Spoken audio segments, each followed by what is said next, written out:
warahmatullahi wabarakatuh. Bagaimana kabarnya hari ini? Semoga kita masih sehat selalu dan dilindungi Allah Subhanahu wa Ta'ala. Baiklah, pada hari ini kita akan belajar tentang kehidupan ekonomi masyarakat ASEAN. Apa saja sektor-sektor ekonomi yang menunjang kehidupan ekonomi dari masyarakat ASEAN? Mari kita lihat. Sebelumnya, apa kalian masih ingat lambang ASEAN dan kepanjangan dari ASEAN? Ya, anak ini sedang membawa bendera ASEAN. Mari kita lihat lebih detail lagi. Oke, ini adalah lambang ASEAN dengan latar belakang berwarna biru, kemudian di tengah-tengahnya ada lingkaran. Nah, dan ini apa ini ya? Ini adalah ikatan batang padi yang berjumlah 10 batang, menandakan bahwasanya negara ASEAN yang ikut di organisasinya itu ada 10 negara. Kemudian di bawahnya ini ada tulisan ASEAN kecil. ASEAN ini adalah singkatan dalam bahasa Inggris. Untuk A-nya apa? A adalah association, artinya adalah himpunan. Untuk of ini tidak masuk ke dalam sini karena ini adalah kata hubung. Kemudian S-nya ada S dan E adalah Southeast. Southeast artinya adalah Tenggara. Kemudian A yang kedua adalah ASEAN. Berarti negara di Asia Tenggara. N adalah nation. Nation ini gabungan, berarti gabungan dari negara-negara yang berada di Asia Tenggara. Nah, ini adalah peta kawasan ASEAN. Untuk Indonesia, ini adalah yang berwarna kuning. Indonesia ini negara yang paling besar di negara ASEAN. Kemudian di atasnya ada biru, dan yang di atas Kalimantan ini adalah negara Malaysia. Lalu Singapura yang mana ya? Nah, ini dia. Singapura ini negara yang paling kecil di ASEAN. Lalu di atasnya Malaysia ini ada kecil juga, adalah Brunei Darussalam. Kemudian yang ini adalah Filipina. Lalu kita geser ke sini, ada Vietnam, kemudian ada Laos, ada Kamboja, lalu Thailand, dan yang terakhir adalah Myanmar. Itu ya gambarannya peta kawasan ASEAN. Baiklah, yang pertama di Indonesia, apa saja yang termasuk dalam hasil tambang, kemudian ekspor impornya kita lihat. Indonesia adalah negara kepulauan terbesar di kawasan Asia Tenggara ini ya. Sumber daya alamnya juga sangat banyak. Saat ini Indonesia mengekspor minyak dan gas bumi, kemudian tekstil, hasil-hasil pakaian, kemudian produk-produk dari kayu, kemudian pertambangan juga. Ini adalah salah satu pintu masuk para pengusaha mancanegara, berarti pengusaha luar negeri masuk ke Indonesia karena tambangnya. Kemudian keindahan alam Indonesia juga bisa menjadi daya tarik dan menjadi sumber devisa atau sumber pendapatan negara dari sektor pariwisata. Kita lihat tabelnya di sini. Untuk hasil pertanian ada apa saja? Ada padi, karet, kopi, lada, tembakau, dan lain-lainnya ya. Ini teh ini ya.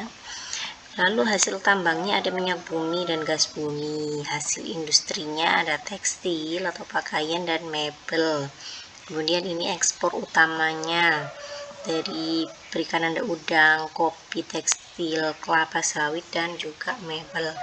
Ekspor tahu ya, ekspor ini penjualan ke luar negeri. Kemudian kalau impor berarti kebalikannya, membeli dari luar negeri. Apa saja?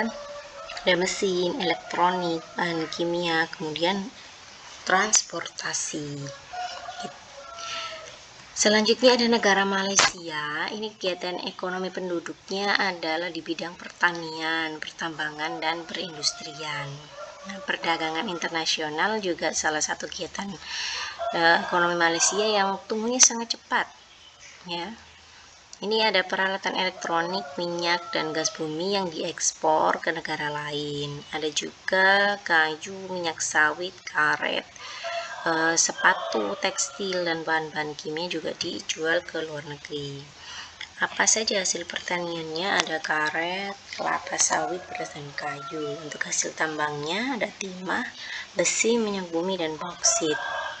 Untuk hasil industrinya ada elektronika, tekstil, pakaian, bahan kimia, minyak, mebel, dan koran. Untuk ekspor utamanya ada alat-alat elektronik, minyak dan gas, tekstil, pakaian, dan minyak sawit. Impor utamanya alat-alat industri, mesin, dan transportasi. Selanjutnya ada Thailand. Ini ada patung Buddha tidur ya. Sebenarnya patung Buddha tidur itu ada di Thailand. Lalu di Indonesia membangun tiruannya ya. Karena di Indonesia juga ada yang beragama Buddha. Nah, Thailand ini juga disebut sebagai lumbung padi Asia. Kenapa? Karena hasil pertanian terbesar itu berasal dari Thailand. Jadi Thailand itu mengekspor padi banyak sekali ke luar negeri, terutama untuk memasuki kebutuhan padi atau beras di kawasan Asia Tenggara. Jadi dia adalah lumbung padi Asia Tenggara. Saat ini penghasilan utama Thailand itu berada di sektor pariwisata karena banyak keunikan bangunan budaya di Thailand, jadi menjadi daya tarik tersendiri bagi para wisatawan. Untuk hasil pertaniannya ada apa saja? Beras, jelas ya, karena dia lumbung padi. Ada karet, jagung, tepung tapioka, gula, dan kelapa. Untuk hasil tambangnya ada antimonium, timah, besi, dan mangan. Hasil industrinya elektronika, berlian, tekstil, dan pakaian. Untuk ekspor utama tekstil, komputer, dan komponennya ada berlian, pakaian juga. Kemudian untuk impor utamanya ada mesin industri, baja, elektronik, dan suku cadang kendaraan. Selanjutnya ada negara Filipina. Ini negaranya juga seperti Indonesia ya, negara kepulauan. Sebagian besar penduduknya di bidang pertanian. Nah, Filipina juga berhasil menjadi salah satu negara dunia yang dapat membangun dan mengembangkan pertaniannya dengan baik. Produk unggulannya apa saja? Seperti nanas, padi, kelapa, dan gula. Hasil pertanian ini juga menunjang perekonomian negara ini. Selain itu ada apa lagi? Ada rami untuk hasil pertanian ya, kopra, gula, beras, nanas. Hasil tambangnya kromium, kobalt, tembaga, emas, nikel, belerang, seng, dan besi. Untuk hasil industrinya bahan bangunan, elektronika, mebel, komputer, alat pelayaran, motor, dan komponennya. Untuk ekspor utamanya elektronika, pakaian, komponen listrik, kendaraan bermotor, mebel, minyak, dan pisang. Untuk impornya mesin industri, baja, elektronik, dan suku cadang kendaraan. Selanjutnya Singapura. Tadi di petanya Singapura adalah negara yang paling kecil, tetapi Singapura merupakan negara paling maju di kawasan ASEAN. Karena apa? Letak Singapura ini sangat strategis, bisa dilewati dan biasanya juga dijadikan sebagai transit dari berbagai dunia. Transit itu tempat singgah ya dari beberapa kapal yang mengirim barang-barang ke seluruh dunia.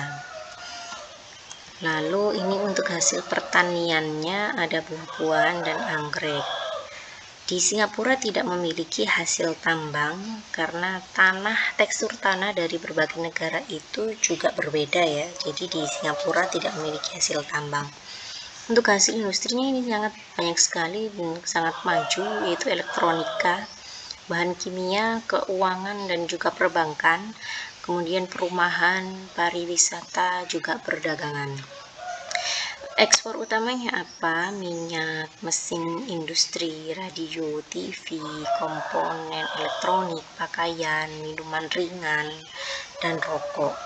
Untuk impor utamanya ada minyak mentah, baja dan aluminium, mesin industri, generator listrik, komponen elektronik.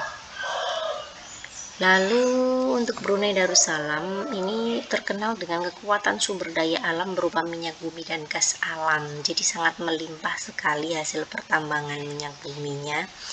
Sampai negara ini juga maju ya. Ini Brunei menjadi negara di Asia Tenggara yang memiliki pendapatan per kapita tertinggi karena gas alamnya. Jadi masyarakatnya rata-rata kaya karena hasil dari gas alamnya. Untuk hasil pertaniannya apa saja? Ada karet, beras, rempah-rempah, dan kayu. Hasil tambangnya tadi minyak dan gas alam. Untuk hasil industrinya tetap ya minyak dan gas.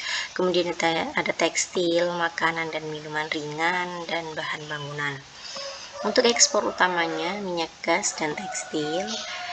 Impor utamanya kendaraan bermotor, mesin, barang pabrikan, makanan, dan kimia. Selanjutnya di Kamboja, ini mengalir Sungai Mekong. Nah, daerah di sekitar Sungai Mekong ini daerah yang subur. Jadi penduduk Kamboja itu kebanyakan bekerja sebagai petani. Pertanian yang terbesar adalah padi dan karet ya. Ini yang selain itu ada umbi-umbian, kemudian jagung, buncis, dan tembakau. Untuk hasil tambangnya besi, tembaga, emas, dan permata. Untuk hasil industrinya yaitu garmen, ekspor utamanya pakaian jadi, alas kaki, kapas, aluminium, dan karet. Untuk impor utamanya ada tembakau, tekstil, garmen, kertas, farmasi, produk makanan, dan minuman. Selanjutnya Laos. Ini Laos bertetangga dengan Kamboja ya. Ini juga dialiri oleh Sungai Mekong, dan di sekitar Sungai Mekong juga dijadikan sebagai lahan pertanian.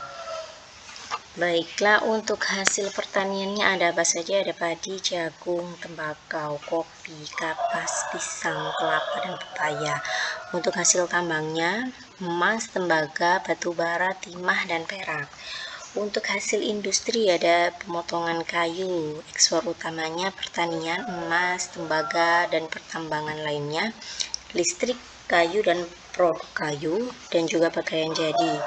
Untuk impor utamanya bahan-bahan konstruksi, mesin-mesin, kendaraan dan suku cadang, perlengkapan produksi, BBM, bahan bakar minyak, makanan, barang konsumsi. Selanjutnya Myanmar, ini juga hasil utamanya atau penduduknya itu bekerja sebagai petani ya. Ini pertanian, perkebunan, dan pertambangan. Padi ini juga merupakan hasil utama di sana. Selain Thailand, juga Myanmar sebagai penghasil padi terbesar di Asia Tenggara.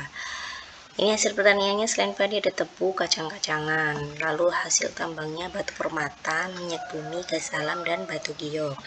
Lalu untuk hasil industrinya ada timbal, seng, emas, perak, permata, minyak bumi, dan tungsten. Juga pemotongan kayu, semen, dan tekstil. Untuk ekspor utamanya ada mineral, kacang-kacangan, jati, dan tepung maizena. Sedangkan impor utamanya pupuk, kayu jati, manufaktur, semen, dan perbankan. Lalu ada Vietnam. Vietnam ini setelah terjadi perang, negara ini mulai berkembang di berbagai sektor perekonomiannya. Ada pariwisata, kemudian juga ada di bidang perhotelan, restoran, dan juga transportasi. Semuanya berkembang pesat. Selain itu untuk hasil pertaniannya ada padi, jagung, ubi jalar, dan teh. Hasil tambangnya ada minyak bumi dan batu bara. Hasil industrinya ada beras, kopi, karet, katun, teh, lada, kedelai, cashews, tepung, kacang, tebu ya, kacang, pisang, ada unggas, ikan, dan makanan laut. Untuk ekspor utamanya ada pakaian, sepatu, produk lautan, minyak mentah, elektronik, produk kayu, beras, kopi, dan juga mesin. Kemudian untuk impor utamanya ada mesin dan peralatan, bahan bakar minyak, produk baja, bahan mentah untuk industri sepatu dan pakaian, elektronik, plastik, dan juga mobil. Terima kasih, semoga bermanfaat. Assalamualaikum warahmatullahi wabarakatuh.